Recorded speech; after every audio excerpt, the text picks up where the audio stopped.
women take the most important thing from men, which is peace.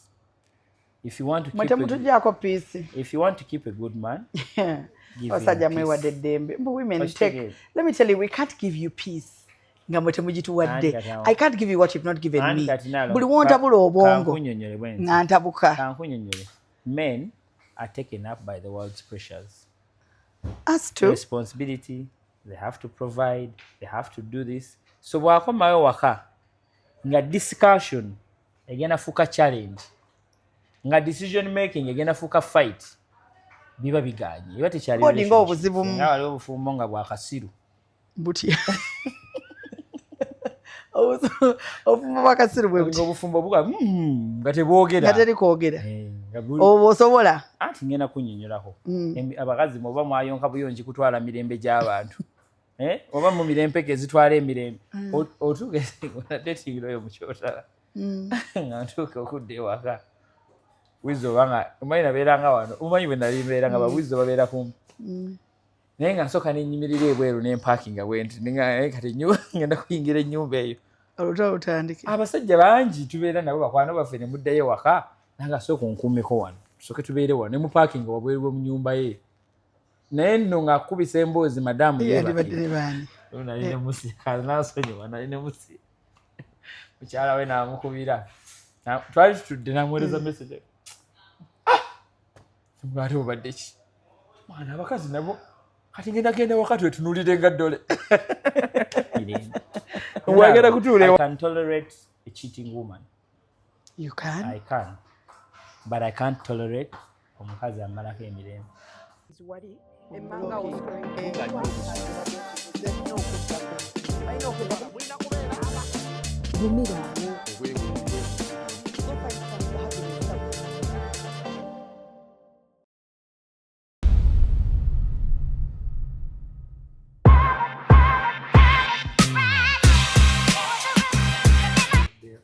Yeah, what's up everybody? It's your girl Nalongole. So come to yet another episode of Her Strength.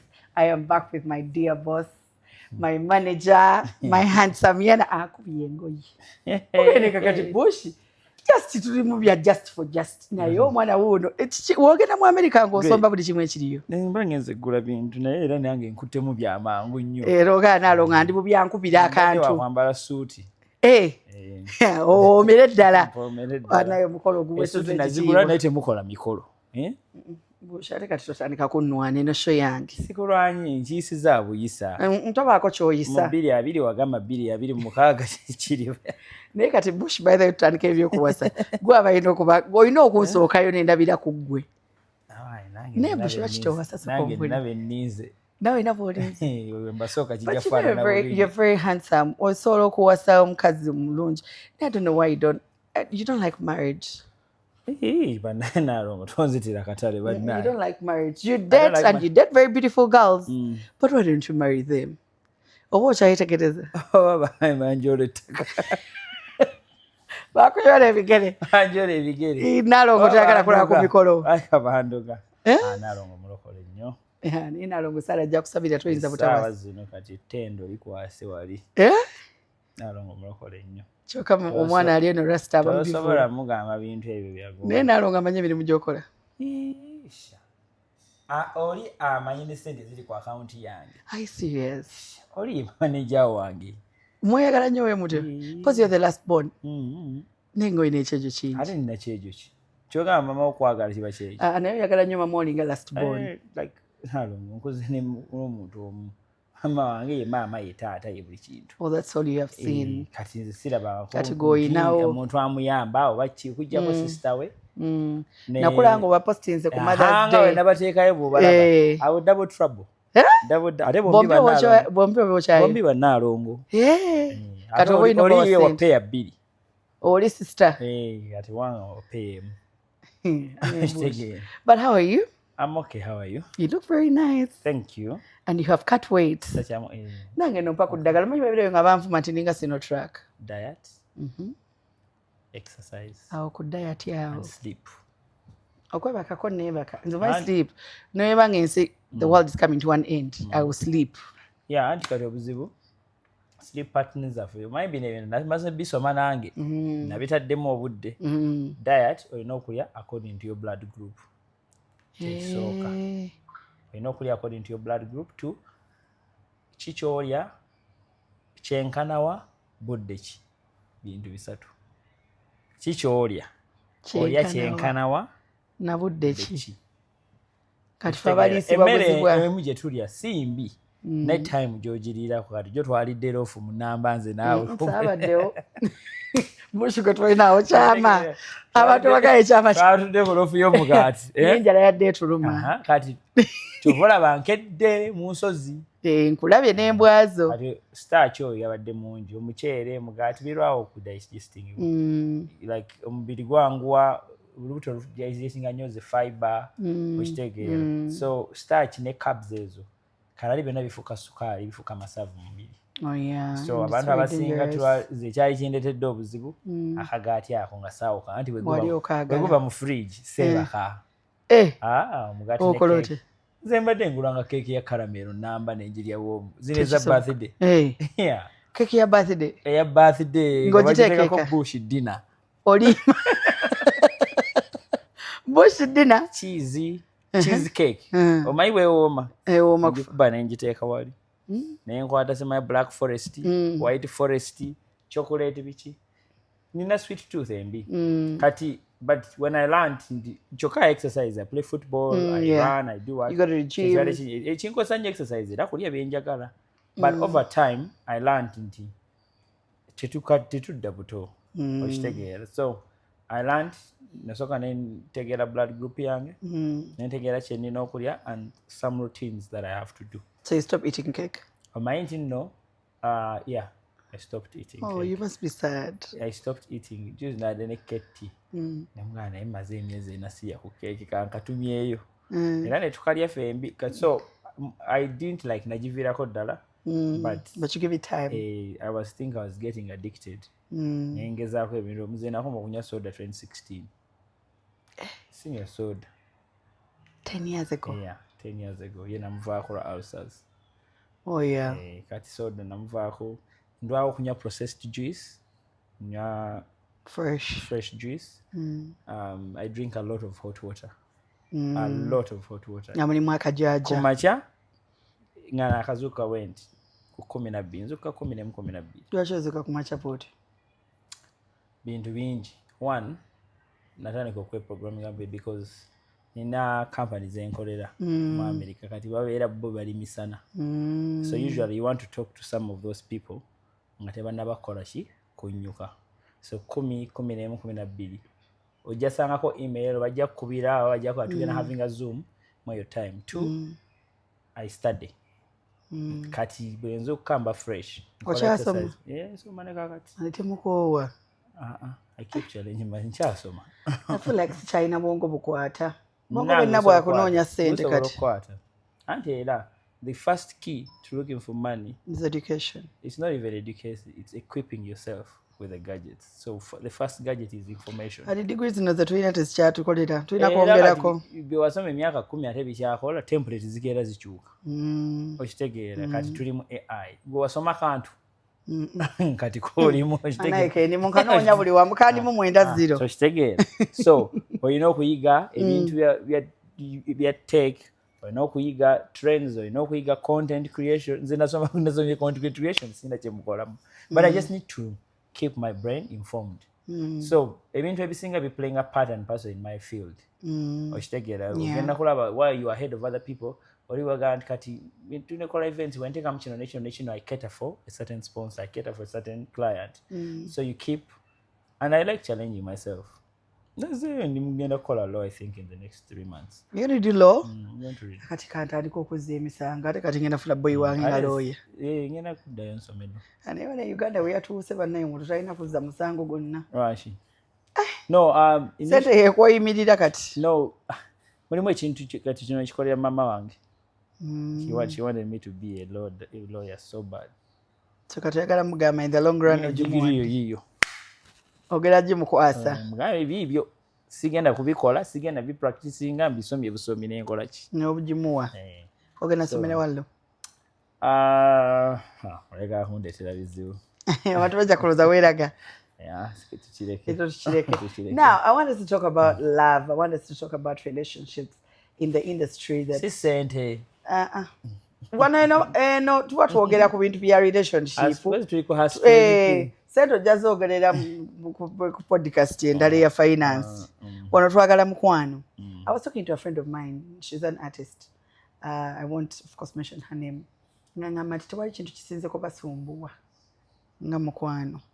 Industry yammwe nnyo mwebebisa nnyo. Hi babe, hi honey, hi bichi. Kati ojja mubeera out of loneliness, and some of them fear to date normal people because babeera balowooza baze with intention of probably taking them down, oba abalowooza if they're going to have any kind of intercourse ajja mukwata ebifaananyi, you know, so they end up dating their fellow artists because they're comfortable with them. Naye kibamenye nnyo okudatinga their fellow artists because they tend to be very disrespectful. Okusinga kati abantu aba bulijjo we bandibadde bali. I want you to explain to us why is it that mu industry yamwe gye mukolamu ey'abayimbi, eya entertainers and everything, lwaki omukwano is not taken as something that is important? Why is it that it's just sex for some people? Oba ssente asomnina abayimbi bamanyi ng'oli agala ti banaye muyimbi munange nze yamusasulira video nze amusasulira studio motoka gyavuga nze yagigula nga ye lebo kyokka naye muyimbi. Why is it that tebafuna mukwano? Sente tebafuna mukwano. Imagine ekintu kiri bwe kiti abayimbi bantu njagala tusooke tukkiriziganye ng'oggyeko nti oli muyimbi bye bakola naffe bye tukola bulijjo abasivilian oba okitegeera.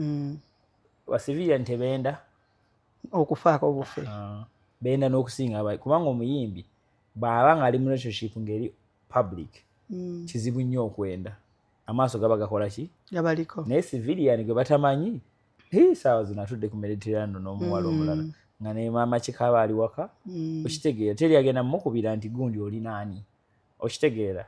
So that's why nkugamba it's even advantageous. Buli kimu kirina ekirungi n'ekibi. The issue is let's first appreciate the fact that abayimbi bantu bo bwe bakolamu ekibi ekyenjawulo ensi yonna egenda kukimanya. Tukisoosowaza nnyo. Omuyimbi bw'afuna heart break efuuka issue. Bamukyaye gundi okitegeera. Omuyimbi bw'ayendako ate yayenze nnyo babo okitegeera. These are the normal things that we all do mu relationship zaffe just lwakuba nti bali mu public space like the attention of everyone n'ensi nti banjawulo okitegeera. You only go to the depth of it nti kati lwaki kino kiri bwe kiti. It's like death.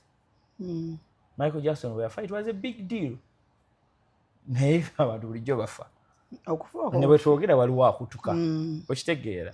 But it's not a big deal because oli maybe they're not society tebataddeeko maaso, they are not icons, they are not appreciated like that oba okitegeera. So it becomes a big deal. Now because bali mu public space there are a lot of things ebibagaaginga okitegeera. Also I want you to appreciate the nature of these people okitegeera. But before even we go there, these things ebibagaaginga bingi ebibalemesa okubeera okukola ebintu ebimu in the way they're supposed to do them okitegeera. Ogenda omuyimbi omanyi oba public figure, you either rich, you either you become rich, you're commanding, and these are the three principles of stardom: fame, money, and authority.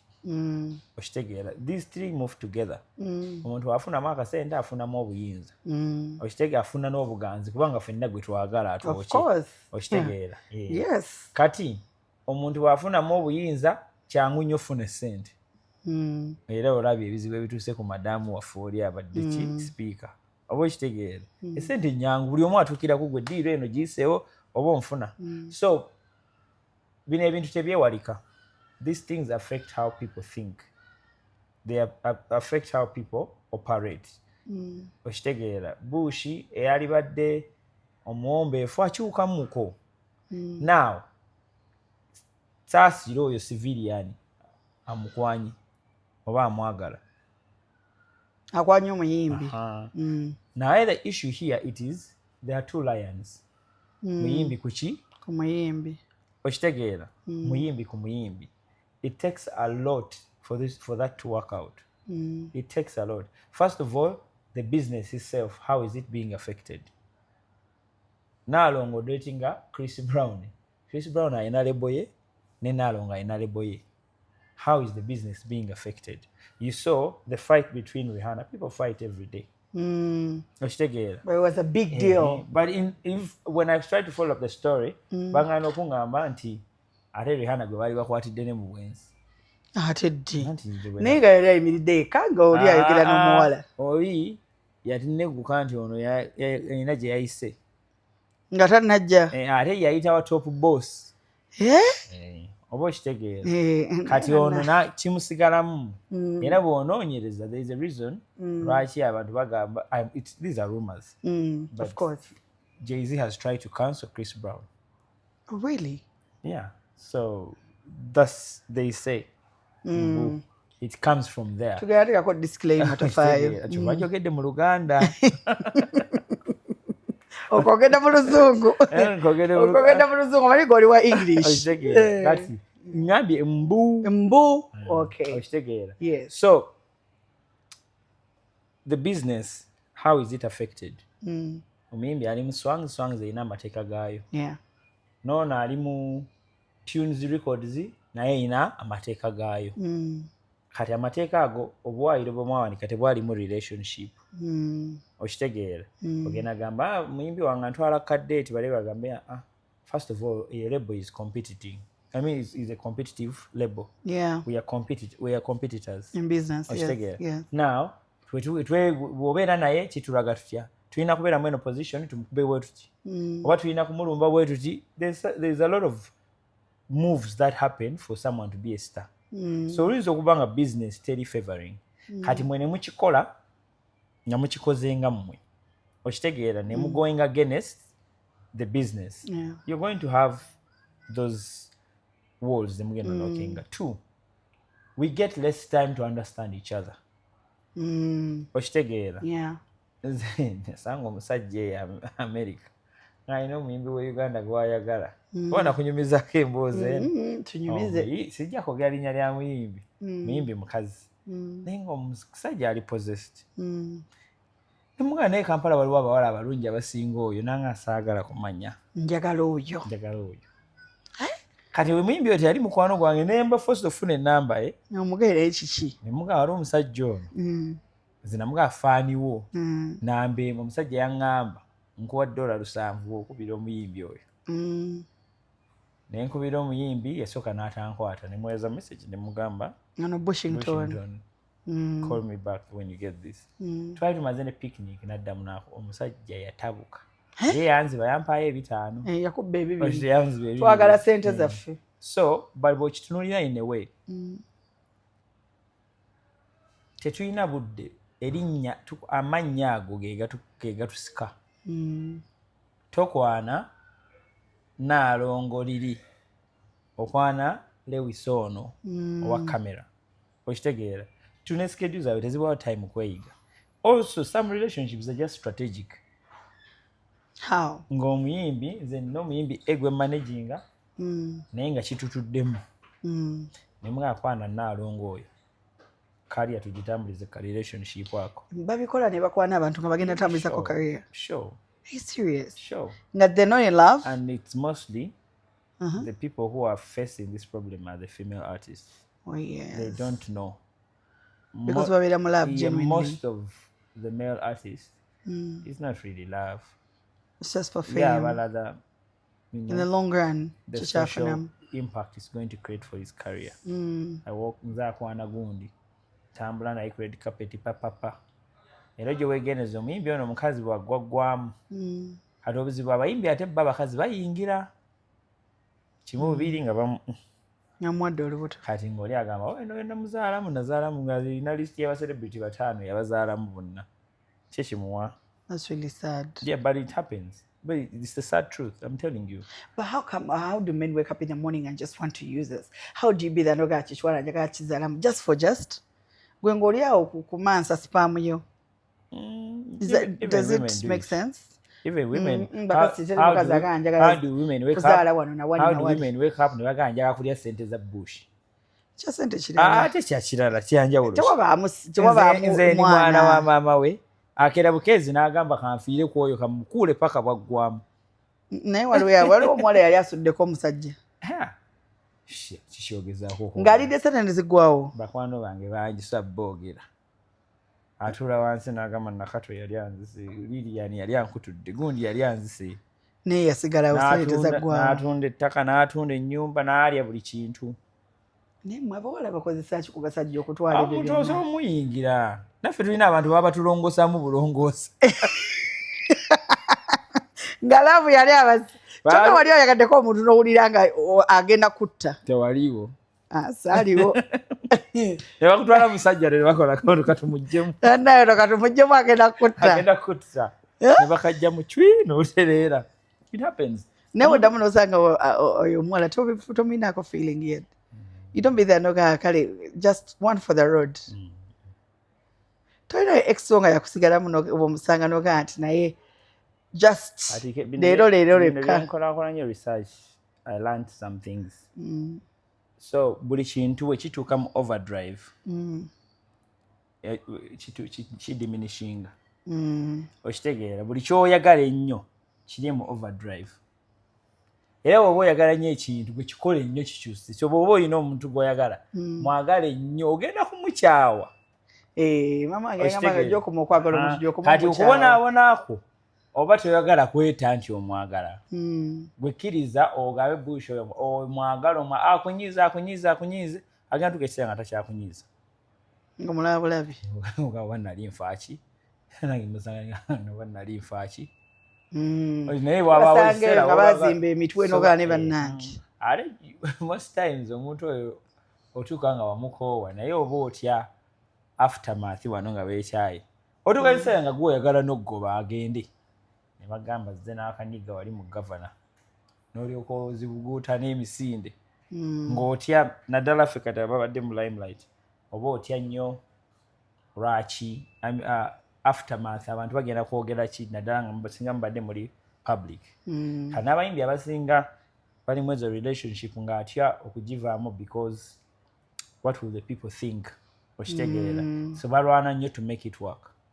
nnyo but I'll tell but they are sad I'll tell you for a fact really sad some relationships ziri mu public not all of them but they're just strategic relationships so one of them is innocent one is not innocent and no one is going to omuntu akwagala n'atakwagala fera tujja mu format yemu omusajja agenda okukwabula n'agenda okukuba embaga tujja mu sayiro yemu okitegeera teri ajja nakapande nga kaliko nti mutuufu okitegeera era buli omu ajja kutwala ku deeti ajja kugamba ebigambo ebiwooma okitegeera so it's hard to manage especially nga mulimu parties nyingi eziri involved whereas mba civilian you see two people you're dealing with two people okitegeera nenga tulina ennaku ya relationship ogamba omuntu ajja nga just yazze user nagamba nti kakiro kinalongera kimalira obudde okumala omwaka and they still sleep with you they still take it on dates they still do everything naye nga akimanyi genuinely nti akumalira budde oluusi tweba tunoonya discharge eyani ate anti kati oba bapanga ekintu kyo kati ng'onoonya engeri gyokidischarginga naye abamukumwe muveeyo mu relationship zammwe nga you're not healed ne mujja ne muhiringira kuffe relationship za side zombi omukazi kyakola n'omusajja kyakola naye ffe tulwawo okukola ebintu ebyo we are a bit sentimental ndi wa lukundo naye I can't use someone to get over somebody else how many times even our friends now okimanyi we have friends nga muwala ng'omanye ekisajja gundi kimufiirako kisasula ennyumba kimugulidde buli kintu naye ng'ate ayagala omuniga oli ayambala siniika okitegeera okitegeera naye ng'oli nga ne mu nnyumba y'omusajja omuniga oli mwakola ki tulina abawala nga muniga yamwanjula nga brother we ew'omusajja oli nga gwakubira n'okubira essimu naye mwannyoko omugambeko ennaku zino biki byakola nanga ngenda kwogera naye naye ng'ali wala ku kifuba okitegeera. So it's two sided. Tekiriiko ndi musajja babiki abasajja bye bakola n'abakazi babikola.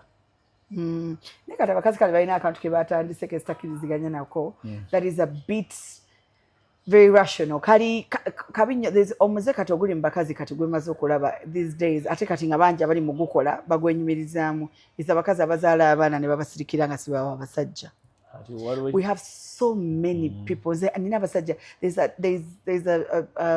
video I did. There's a show that I made. Nga ya muwala Amita Michelle abeera Canada, and she told me that she has spent 2 years nga teyebaka na bbaawe nga toyogera na bbaawe yatikawo olusirika because she manye Bulaaya bakola nnyo ngabadde mu America and those countries, you know that people work a lot. So ngagamba nti the number of times that the husband wants her to have sex yetagisobola akomawo ayina olabirira abaana ayina okufumba ayina okulongoosa ayina all these things kati ayongereko emirundi emingi tajja kusobola bwe yakigamba omusajja yanyiga bunyiizi but they're in the same house kati omanye Bulaaya bwe mwawukana you have a lot to lose. The house that biki byera bimukoze watona agenda sasula mogeje atona biki at. So I think the man, to me, she didn't say that, but to me I think the man just let go of the relationship naye nasigalawo. Kati yo omukyala yali agamba I don't know what to do because this man comes back najja natwala gabeji nazanya n'abaana naye ye tamugamba yadde nti how are you. Babeera mu nnyumba bonna. He goes to bed neyebaka. If the wife is in bed earlier yajja kujja late. Oba ye agende earlier omukazi like newagezako okugenda naye abeera mute because yamugamba nti tajja kusobola kwegatta mirundi mingi ngayagalanga gumu oba ebiri wiiki biki tajja n'atabuka. So men used to call me after that show nga bonna bankubira bagamba Nalongo, you know women don't tell you the truth obeera owolereza abakyala but abakazi batukola ebintu bingi. Olina ngamba mbuye asooka kumutuga waliyo yangamba yasooka kutuga mukazi we mbu wansi ne waggula abagali bulufula nze ndabye ebintu bingi mpulidde ebintu bingi ne mugamba nti twali tunyumya nali nyumya ne Musia nangamba ngabawala ba moving on so fast. Ne mugamba nze kyemmanyi women are soft so they let out their pain so fast. So women cry over things, they easily sit with with fellow girls ne boogera kigayi ki bamugamba kimute biki whereas gwate kikuswaza ogenda okutuula mu basajja banno n'obanyumiza ekiri ewaka. So you die with the pain. Kati eri overdrive gye nagambye nti that's why when you lose someone you cry and cry. The more you cry otuuka ekiseera nga amaziga gakoze eki gaweddeyo oba okitegeera. Ojja wegenze when you don't cry when someone dies after some time you cry. So because for us tuli masculine twagala that thing in us kitu making we are in this space where tokkirizibwa ku breaking her down. So kikubeeramu and it tortures you over time. Oba okitegeera olaba abasajja bagamba omukazi yamukyawa n'agenda mu depression kyokka ng'ate oli ye awanika n'oboyfriend omupya nga alina audacity ewanika boyfriend omupya okitegeera. So ebintu usually girls tell but they never tell 100% the story. That's the only problem. Kanate abasajja tebavaayo kwewozaako. That's why nkugambye whatever we do women do and they do better. Omukazi ebbanga lyonna twali tukinyumiza nga Nalongo abasajja twepanga naye abakazi be basinga obutemu. Omukazi akola ekintu ekyo n'osirika n'ogwe n'ofuna level okitegeera gw'osobola okujja n'oyenda n'okola ki n'omulumya mu nnyumba emyaka 2 ng'obimaze byonna kati okkakkanyira n'ogamba wenno tomusiga omuzaala n'okutuka nga tokyalinawo gazaalagala nga wakutuka sente zikuweddeko ezizabirira abaana ne bagamba taata wa Tom nga ate nga musajja alina sente nga tolina kyomugamba ne bagamba n'omwana oli yamuzaala okitegeera. Abasajja bakutuka ne betta ng'alina abaana 5 naye nga bulijjo yamanyi champion w'omuzannyo. So the issue is back to us fe abali mu limelight, we don't get chance to do things the normal way. When you're dating someone mugenda for courtship, mwera studying, you be free, you enjoy that new first stage. Okitegeera, you enjoy that first stage. Okitegeera, paka lumuulya kati yonomo. Kati abantu abo oyo ng'ayombe wano mu courtship walitegeere nti omusajja wange yewa 10 times 1 olunaku. Okitegeera, abatajja kusoboka. Anti nkugambye ate kati mulimu abaagala kalale, mulimu abakazi nga bo baagala 20 times 1. N'abakazi bagala nnyo sex bush. Naalo nkugambye gwe toyogerera bakazi, gamba nze saagala. Gye bali abalala nga bo machine. Ekyo kituufu. Okitegeera. Kati I want to ask you, during of course you're not a woman, but I think you would have an idea. Bw'oba olinga omukyala ng'oli mu limelight, let's say you're an artist, you're an actor, you're out there, you make a lot of money. What otuuka n'ogamba nti wano kanzaale, then nziremu mbake career. Because do you know why? I feel like career ebatwala nnyo. Nze mbeera nnyo mu bantu nga baneegoma Bushi nazaala wooli. I was so young. Kati nga mbeera bagamba you're not enjoying your life. Okola kwa kuzaala bichi bichi. Right now, I am literally enjoying my life. Though of course there are struggles of taking care of kids and everything, but nkola buli kyenjagala, my kids are growing up, they're going to nice schools. Buli kimu nkikola nga bwe nina okukikola. Otuuka n'omubanga muli somewhere chilling, ne batandika banekale singa nange nazaala, ne kati ntunuulira career, yeah, because I chill with them a lot. Ntunuulira career banaye, ntunuulira bino sente nzaagala, ndaba we nazaala, I have to sit nga sikola, you know, like they have a lot of things they're worried about, nga biri career oriented, nga buli kimu kiraba nti ensi egenda muleka, you know. I feel like where do they kuuza bantuuseewo ne bagamba nti kati wano kanzaale wano career sijja, because Shiba did it. She went, gave birth and came back. I don't know whether namula kiyinza omubeerera oke oba abalala basobola okugwa. Oza bandituuseewo ne bagamba nti kati kansetolinga enzaaleyokko. Because babeera basigala bakula ate career teggwa. But you see, such a decision si kugenda mu supermarket n'okwata mango juice n'omugjayo. Omanyi wante tulina returns naye America balina returns. Odde n'onywa nakono nga tebiwooma n'ozzaayo. Oh really? Ne bakuddiza sente zo. Wow. N'engoye gulanga engatta eno nga bbeeyi nno n'ojambalamu omwezi gumu nga engatta eno njambaddemu naye tennyumidde, naye ng'omaze ojjambala mwezi gumu ne bakuddiza $10,000 gye wazigula. Bo ne bazikozesa ki? Ati kati bo already we are insured. Okitegeera. So returns, they have returns, it's a policy. So ate kati buzibu bw'otakkiriza oli akusuwinga kubanga bo bavaluinga service. Oli ajja gamba kiwanguzizza kirimu ekyo. Kati bwe nvaayo ne mpostinga nti esimu eno eyogera bugo omanyi kye mba nkoze. Ensi yonna like business mbanjise. So that you rather lose ng'oli akomezaawo ekintu okusinga omuntu oyo kufuukira ekizibu. Now I want us to look at that decision itself. You're a mother, me I'm not. It's not a decision, even on a normal relationship. See, decision gy'okola obukozi nti olwokuba nafunye boyfriend ntuzaale. There's so many things that you look at. Okitegeera. Sometimes you have the best boyfriend or girlfriend, but you don't see them being a mother or a father to your children because of their characters. Oyinza okuba ng'olina ky'omwagala nga nno omuwala mwagala naye n'atuula n'alabi n'ayonsa abaana. Okitegeera. Tetulina bakwano baffe bazaala ku 9 ku 12 nga bali naffe mu Casablanca. Tobamanyi. Okitegeera. Mwe bali. Oba okitegeera. Tuli bangi. Okitegeera. Mwe mwennyini wakakubawo wali n'ojja ne tukuba endoogo. Okitegeera kyegeza kukugamba. So that decision itself nga toyogedde ku bya bayimbi, it's even hard for normal relationships. Okitegeera. It's a tough one. Abasajja bangi bakitya n'okitya. Okitegeera. Now, 2, ng'ovudde ku ekyo, the business, it gags you. Kinayogedde in the beginning, it gags you. Kyova mostly it's easy for male because talina kyafiirwa.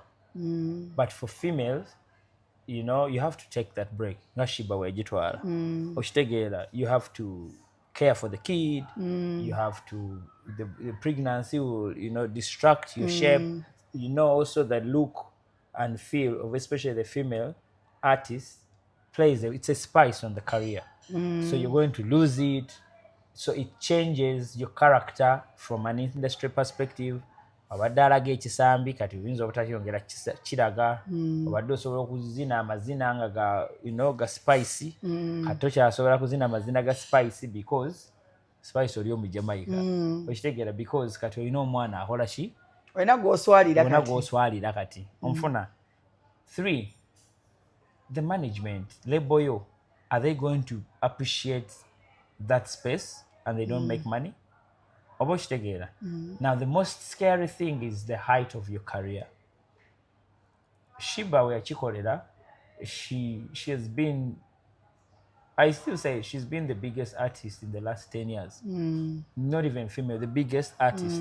So, really Shiba nebalekera kuyimba lero tumubanja ki? Tewali. Oba okitegeera. Yes, okay, muyinza okubamba tumubanja, but those are subjective. Okitegeera oba olina okuba nga okubi African level biki. But where she is, me who saw her in the beginning, I don't think I even expected her to be there. Okitegeera. Now, ye we yakikolera. She was at the epitome of her career. So omuyimbi atanatuuka maybe that mark. Now, obuzibu bwa music bulinga graph, bw'oba olaba frequency graph, waliwo kye bayita frequency graph eya mu music. Olaba obuntu obungi ku mixer, obukola bwe buti. It shows you the different frequencies mu music. Ngenda kwogera bya production. Byogere bajja kubitegeera. Kati, music ali bw'ati nti Bush wabeera ku 7 nga yakulembedde. Nze nga ntandika. Nze okubeera satisfied nina kuba 8. Okitegeera oba okutuuka ku 7 for it to be safe. So abayimbi abamu naddala abawala atuuka n'agamba naye kati sinnatuuka wali, naye jjukira temuli lake mu ngeri y'emu. Shiba ayinza okuba atuuse what 33 gwe oyinza otuuka what 40 because there are artists who hit like Tiwa at 40 by hitting a late because they also started late professionally. Okitegeera.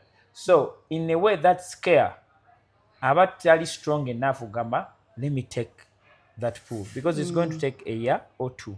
Maybe even Shiba came back early. She was actually strong. Yeah, she came back early. You get. So, the issue is bw'oba tonnaba cementing that position, it's a bit scary. And I'll tell you now, this creative thing is a dinosaur. It eats you up. So focus yo weebe eri awo teri kintu tulakikola ki.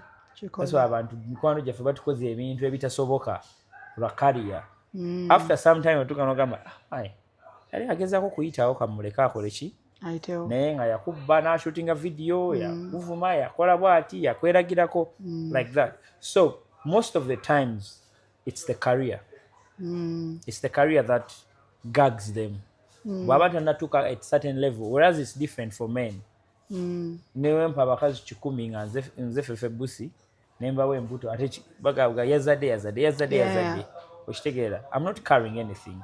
So it affects them in a way kati ekiba scaring. That's the bottom line. Okitegeera. But again, because they're in the limelight, they meet so many people. 99% they're not satisfied with those people. And you're like, who am I going to trust with my child? With my love, because your career is your love. Oh yeah, true. Fusanze ka Bushingtone kankwanye. Like, is he that person bringing up or giving my career for? Kanso kenda bemu. Along the way, ngolaba falls ngogamba okitegeera. Era olabye ba celebrity bamu akola n'embaga era n'atazaala. Okitegeera. So ogenda sanga abasajja bangi because oli mukazi goyina body ennungi goyina erinnya, you attractive, everyone is pitching. Oba wakafuna Bush nga bagamba ate gundi yazze kala ate mulala nnyo ate akulaga because fenna tulina oteekawo double. Usually abawala bali mu limelight, they're not easy. First of all, they are the most lonely people. Oh yeah, because abasajja abasinga babatya. Okitegeera. That's why now in fact nakirala kikugamba they resort to comrades. Okitegeera, because buli musajja amutya abasinga balaba ekisooka tali housewife kati muteeke ntya nga mukazi wange muyimbi era ababakwana kali efa alwana nnyo biveemu ofuke civilian. Two, babalaba indecent bagenda mulaba batyaze mutwala ntya mumaka nti yakwana omuyimbi like we find them disgusting. Okitegeera. So they become so isolated ne basigala ne ba comrades aba appreciatinga abamanyi omulimu omumala show odda mu nyumba. Who is the easiest person you talk to? A fellow artist. Actually, want to position is a governor jangu. So a relationship comes from there. You confide in this male artist. Okitegeera. But again, kati male artist oyo naye alaba abantu bameka bafaani bameka. Banji. Okitegeera kyengeza kugamba. Ate naye ayagala civilian. Kati ate naye naawe takusobola agamba ono namuteeka ewaka buli wagenda ku stage enduru nevuga ate gundi yamugulidde GL gundi yamugulidde formatic n'otandika birowoozamu n'ogamba ono sigenda kola ki. So most of the times, to answer you, it's the business, it's the profession. Business, and they're scared to sacrifice for that. They're scared. Who do you want to sacrifice your career for? It has to be worth it. It's just like in a normal relationship, ani gwengenda okumenyera virginity yange oba ani gwengenda okuwa wombu yange. Ovaries yange naziwa because I'm going to carry a baby for 9 months. And most of the times they trust these men. Nebefuula. Okitegeera ojja n'omubuuza naye waki wazaalira omusajja otyo naye biwanvu. Ayino nga talina answer entuufu. Tebyali bwe bityo muki kutandika. Because singa oba wasobola okukubayo torch ne bakulaga bush before batanamuzaalira oyinza obutamuzaalira. I know. Most of the singa abakazi abasinga tebazaala. Okitegeera. Now eno tebalina chance eno bano abayimbi. Abayimbi abasinga abakazi n'abasajja bali lonely. Bwe bava wali mu kino ekitaala wano they are alone. That's why you see a lot of artists. That's really sad. Yeah, I'm telling you, abayimbi abasinga they use drugs to cater for that space. Both men and women. Aleme kulowooza ku nnaku ye. When the curtains draw, they are alone. You Google everywhere. Michael Jackson, babanga nanchima, simanya nani, everyone. Kati there's disadvantage hazards eziri mu celebrity life. Okitegeera aliko kwanya ayinza okutya ate naawe naye civilian okwagala omuyimbi nakyo si kyangu ate naawe kwoli eri waggulu ate naawe oli waggulu omulabe ali eno n'ogamba okitegeera obunye ba Mariah Carey banoonya obusajja nga buto obwaki okitegeera anoonya sense of belonging osuubira omukazi nga Oprah ayina buli kintu naye n'abonaabona ne laavu oba onfuna so it's a lonely world. It's a very lonely world. So abantu abasobola okukubeererawo be bakutegeera nti no naawe kiringa nganze, let's create some space within us. Okitegeera. So to answer you, it's basically the career yebalemesa. Now tetulina space eyo, tetulina window. Abasinga katola abawala abasinga bali balina kikoledde mu COVID. Yeah, COVID gave them time. Naye kati oli mu competition yo naata naawota obirowoozaamu kati ngenda kuwummula. Myaka gibe ebiri. Kati maze ozaala omubiri gugenda yiika. Naafuna ntya ate nkole sajjale sirina ssente za sajjale ate biki oyinza okuba wafunye akasajja nkaganze njagala bana. Okitegeera. Naye okuzaala bana kati mweno economy bannange. Gye bali ababazaala. Nange sibalina naye mukwano. Well, what you tugeze tubadde ne Bushingtone today. Mukwano gwange omulungi Handsome natayagala kuwasa. Njagala okuwasa. Ngenda kuwasa guno omwaka. Bane Bush ngenda kuwa sente. Olino ogenda kuzimpa no yogere kama. Ngenda kuwasa. I'm telling you Bush ndokera ku machano nganti. Ngenda kuwasa. Nega dikanguze nano. Chechi ngano. Chechi waje kugamba saa kuwasa. Bush olina amateeka mangi. Obulambo bwonna butambulira ku mateeka. Era na jemayi. Olina amateeka mangi. Ate mateeka ki? Very principled. Akajanjo olina kangi. Oweronda. Then you have OCD. Kwegamba bannange olina ebizibu bingi. Si bizibu. Then you love dogs. I don't like dogs. Olina embwa nga ana. Naye kiki ekiba kikuzunza n'embwa bw'oto zinakulira mu nju. Buli muntu alina kyayagala. Omuntu yenna ananfumbirwa alina okulabirira embwa si kulabirira mbwa ewange omuntu alabirira embwa waali ali separate nina omukozi w'embwa ate nange mwennyini nziwa obudde bwange ojjake nozaala akaana embwa ekalye tekisoboka ezo embwa zolina ziringa ente embwa zange nziriisa bulungi nnyo ne bwojja n'ebindaazi byo tezisobola kubirya era ekutunira bwete nenga ndaba nnoono embwa zange zirya bulungi kiki kikwagaza embwa bwoti you have a very weird obsession like embwa is man's best friend. First of all, kati okuntukako ewange olina osooka oziyitamu kati zimpa security kyekisooka tu they are friendly, they are very friendly, and it's also a business. Many people buy dogs from me expensively, no, because I buy expensive dogs. So they buy with breeding abantu bajja n'akuwa $1,000, $2,000 ng'agula mbwa papi emu kati nze nyinza okusuubula ente sisobola nagula nte nze tekisoboka sagula. People like dogs like that. When you have real breeds, like I ship dogs. Kati oli ake nagula embwa tagita chocho. Oyo nyani quality chemicals. Baba zitamzi. In fact, like nagula ensajja ne mugana nagula enkazi. Kati bali batambuza enkazi ye namugongo. Oyo guy nagoba na parking. Nesi me nyini quality supermarkets.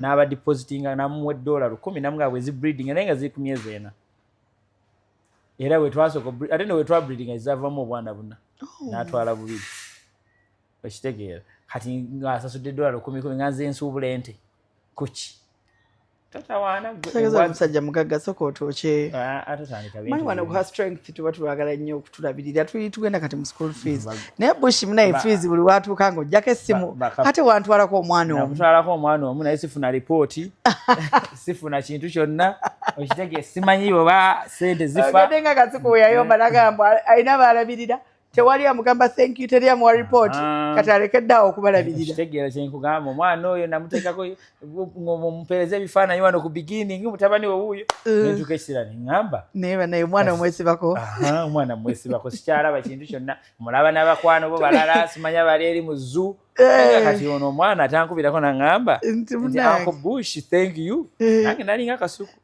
naye tomuggyako tutandika taamu eno kati eno taamu kola bwe tutugezese tamu eno genda mwali school fees n'ebitabo kati tamu atuweggwako nga tukola report ya Java eri ya milkshake ogitegedde kali akaseke ka Java eno mukyenda oliko mugagga wange gwendinawo endoscopy has taken me out naye nga Bush nkwagala nnyo bale kumbererawo mugana wange guno mwaka tujjako si guno naye tujja wasa marriage ogiraba marriage si ceremony. Marriage is bigger than ceremony. I am in events. Tutuola, and I'll tell you this now. Tukola nyembaga. Almost every 2 weeks, 1 week tukola embaga. Had embaga z'abantu ezo. Embaga is a good business. It was just sente. But mufuka ba mukwano n'abantu abo yes. Ne mutuula ne mubagamba njagala kola kino okitegeera. So wayitawo emyezi nga 6 n'osanga Naalongo.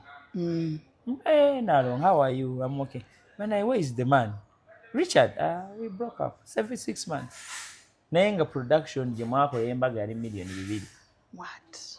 Together. So marriage, it's single for two Jamont, we are looking for the ceremony. Oyagara, Nalong bazine bunonga bayingira, kati ennaku zino, mwina simanya decision ide, ne mukolo mulamba. Like weddings are so expensive. And simanya cake day, simanya choosing the dress, your function in number, simanya bichi, simanya oshitegeera bachelors. So mundu agenda okukola omukolo nga spend $1 million nga 3. Oba oshitegeera because kati era gye tulimu buli mwala teri mwala gweyagala bakuba embaga nga muli abantu 5. Ayina oteeka ku social media ayina okufuula omukolo gwe gulina okubeerako ba content creators bichi. So people get it wrong. Marriage is not the ceremony. The ceremony is the smallest because the ceremony is just you showing off to people that we have said yes. Marriage is the commitment between you people. It's very scary. Yeah, and then the things that are bringing us together are no longer legit, and we see it from afar. We see it no longer. The things you can know a man who wants to sleep with you, can't you? Just like I can know a woman who wants my money or my status or something, a space that I'm in. Otandise kwonoona business. Nnyonoonye business.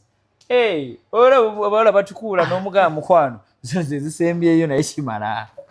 Okitegeera. Tufuuke ba mukwano.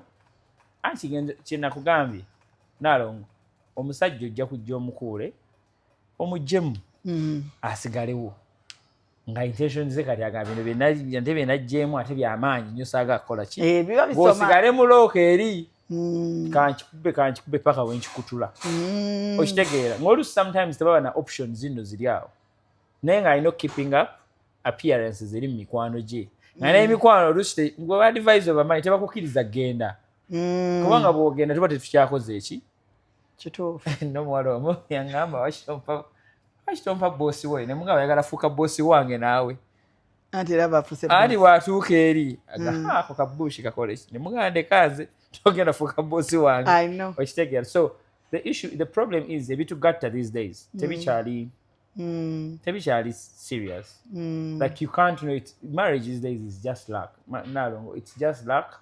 Yofuna omusajja omulungi oba omukazi omulungi nga mwenna mwetegeera and when that person comes teri akugaana teri naakukaka even kibuuzo kye wambuzize ky'aba celebrities they also fall in love. There is a time where you feel like nfunye civilian ngenda muzaalira oba kali yefeefe okitegeera nga ebintu byonna like this what you're not getting in the career this person is completing in the normal life in your relationship. So you feel you're satisfied, nga teweetaaga kubeera kuwangula Grammy oba BET. Okitegeera nga kikumala. And people find happy. We in the city, most of the people in the creative space. Now, me, I found a way of killing that isolation. That's why I'm a bush. So I find things that keep me busy. Okitegeera like kyakala nnyo kiri awo. Okitegeera kyakala okola era kyakala nkola ku Monday luli nga nnyingira itable Tuesday simanya tuli ku bayita batya stake out simanya FND simanya lafters n'okuba lafters kuva Monday okitegeera kati ziwera ku ssatu ne baŋŋandi mu buliri omwo ensoma novo zange otulo ne tujja neneebaka ku mwenda n'ensituka n'entandika okukola ebirala nga sirina nagwe ntakubidde simu nti muliwa okitegeera Saturday nzijja n'ennyambala n'oyingira mu ndongo saawa emu n'ogamba naye wano nfaaki ate nenzira ewange ate nenzira ku Snapchat netandika okulaba naye nga kale awo wenva kati ate ndi ku Snapchat naye nga ndaba okubeera mu nnyumba kimpa emirembe so most of the time there's this guy yayogera n'agamba women take the most important thing from men which is peace. If you want to keep a good man, give him peace. Women take, let me tell you, we can't give you peace. I can't give you what you've not given me. Men are taken up by the world's pressures. Us too. Responsibility, they have to provide, they have to do this. So wakomayo waka, nga discussion, egena fuka challenge. Nga decision making egenda fuka fight biba biganye iba tekyali relationship nga we tulina okuteesa ekintu tulina okwevuma nga bwensalawo ne nga tugende wano nga waki ogenze wano nze munnange Naalongo ekikwatagana n'emirembe gyange awula tekisoboka kati mutandika mutuwasize mudde nze obufumbo bwadde mbusobola obwa boarding nga obuzibu nga wali obufumbo nga bwakasiru butya obufumbo bwakasiru bwe buti obufumbo buga nga tebwogera nga teri kwogera oba osobola anti ngenda kunnyonnyolako abakazi oba mwayonka buyonji kutwala mirembe gy'abantu oba mu mirempeke zitwala emirembe otugetetingiro oyo mukyotala nga ntuuka okudda ewaka wizi obanga omanyi nabeeranga wano omanyi bwe nali mbeera nga bawizi babeera kumpi naye nga nsooka nenyimirira ebweru n'empakinga bwenti kati ngenda kuyingira ennyumba eyo olutandike abasajja bangi tubeera nabo bakwano baffe ne muddayo waka nanga sooka onkuumeko wano tusooke tubeere wano ne mu pakinga wabweru bwe mu nyumba ye naye nno ng'akubisa emboozi madaamu yeebake ng'atya okuyingira ennyumba oli abasajja batya ennyumba zaabwe adde ewaka kati n'agamba kata najjako n'agenda offline tayagala kintu ne bamukwata bukwasi TikTok ng'alaba Rihanna lugenda kuba lutalo ng'atya abasajja batya bakazi baabwe na madamu wuuyo n'ayingira ettaka okitegeera kati wakyobeera negamba oli mukyalawo madamu wa military totudde tolina nakyokoze oti mutudde butuuzi bwe muti magamba madamu azate azikola kiwana mirembe negimugwa kimu bibiri naga kati olina abasajja banno ali adibadde ne baani nali ne musi nasonyiwa nali ne musi mukyala we namukubira twali tutudde namuweereza message ate obadde ki mwana abakazi nabo kati genda wakati wetunuulire nga ddole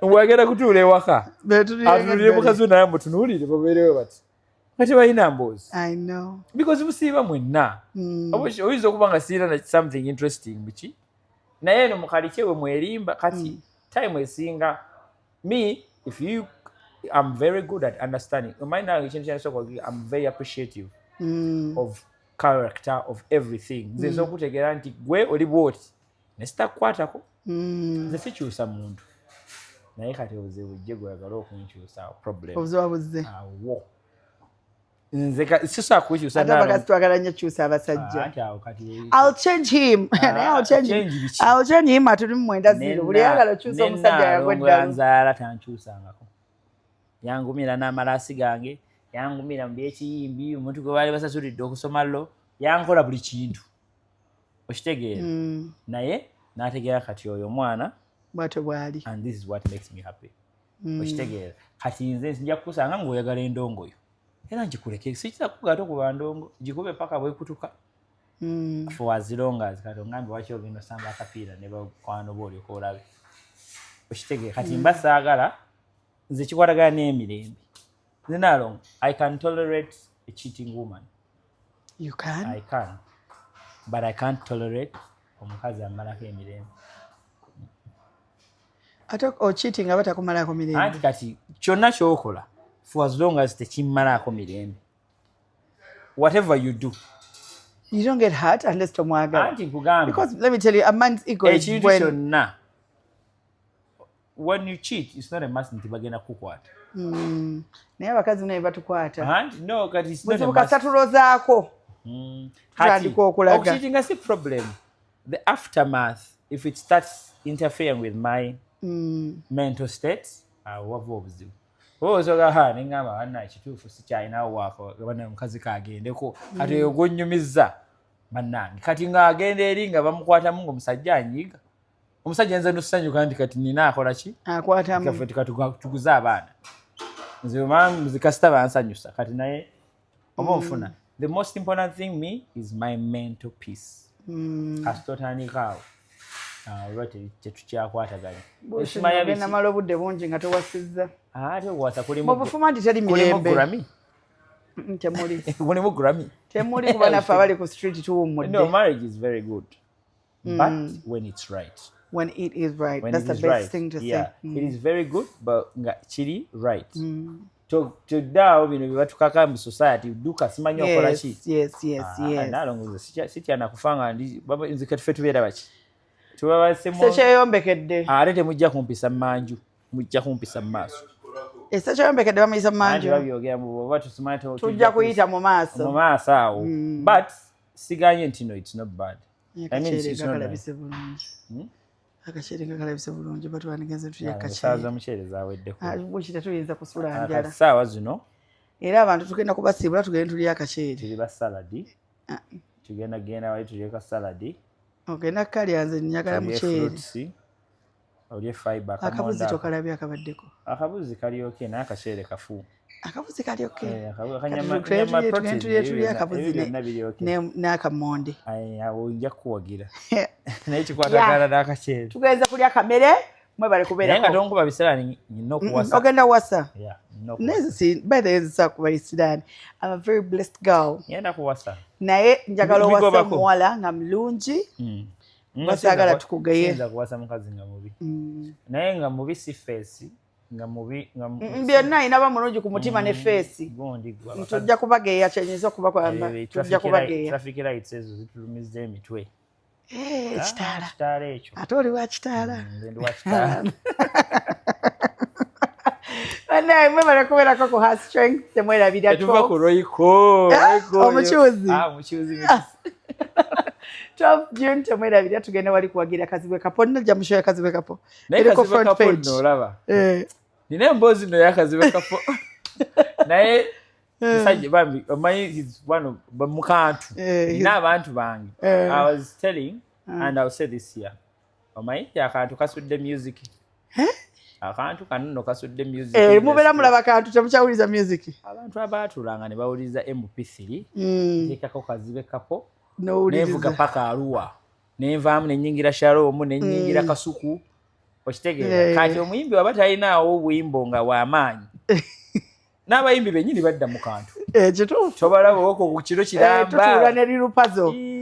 Mu kantu. Okitegeera. Akantu nno k'amaanyi by the way. Kazibwe Kapo oyo y'omu ku baba bayita batya kantushiyani. You're my favorite more. No, but I like people who reason and people who speak sense. You see, buli muntu nti akola akantu. Ati omuntu omulala gwenda piikinze ye shower. Atwalira data. Oyagala shower? No, I find him is a very creative guy. Yeah, he's very creative. He's very creative. Yalese tata we ku YouTube. That's a move. Nze y'omuntu are thinking beyond. And you see discussions ebali mukola because podcasts around telling stories. It's a podcast about inspiring people. Yeah. You get it. Yeah. So whatever thing you do, you have to impact us. Or either to stress wange, or won't pay information, or won't pay guidance. Yeah. It has to be in those three aspects. So that's what I learned about content creation. Yeah. It has to teach, it has to inspire, it has to guide. Which together. Kati.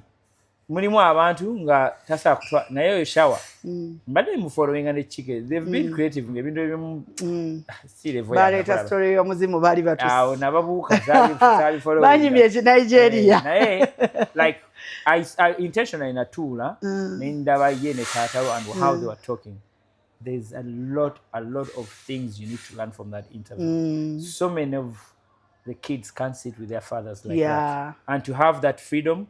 And even credit Jempa Tata wenti asobola okwesiriwaza for the sake kwa dada we simusiru yategede nti eri bamugobye for whatever so ali mukuyirawo ki mwana ye mubiri mwana wa mubiri so akantu katwala data waffe era ziba ngamba abayimbi mubisanya ne basharomu okitegeera because Shalom ateekayo n'anyumya emboozi Kasuku nayiwayo yomu n'aleeta olimba nduwuliza seconds abiri nentegeera nti olongena duuli oba sigenda duuli kati mba ndi awo nga Shalom ataddeyo ntambi ataddeyo ngateekako nga nvuga paka Jinja nga oseka mpuliriza simanya kojja kabaaya abo bamira empeke ezirimba bamira empeke lino eddagala liri n'obiha lyebamira kati ne bannimba paka Jinja. That's why akantu kano people don't know about that kachakalajiza industry. I know.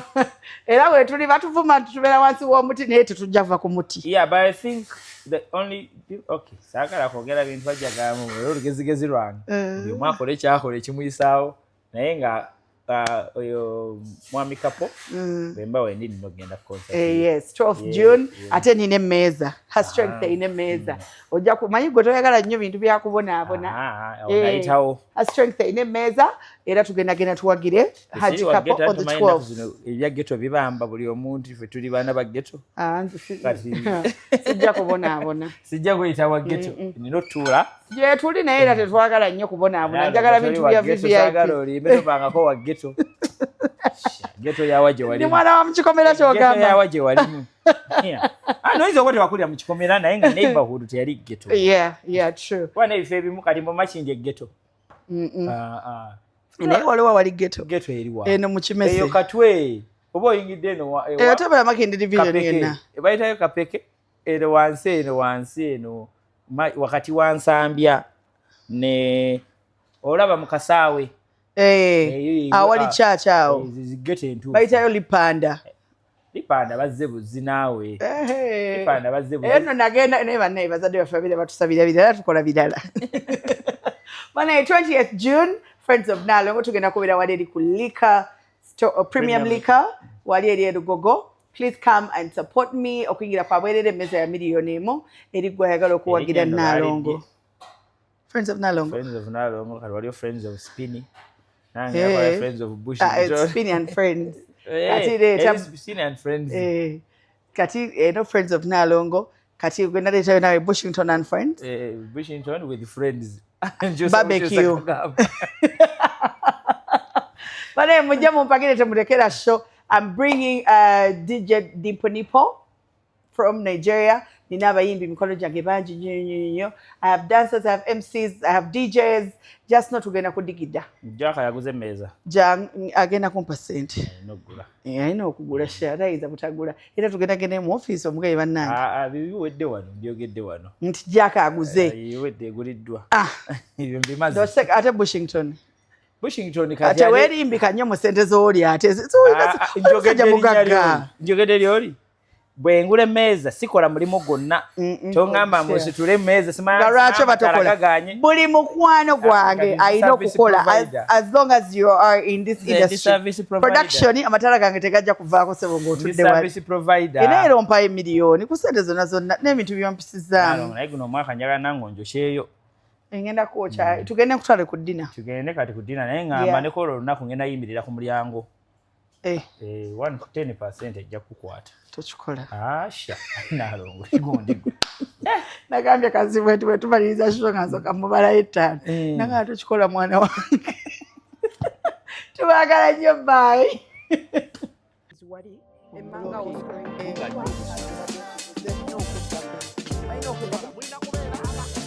Bumira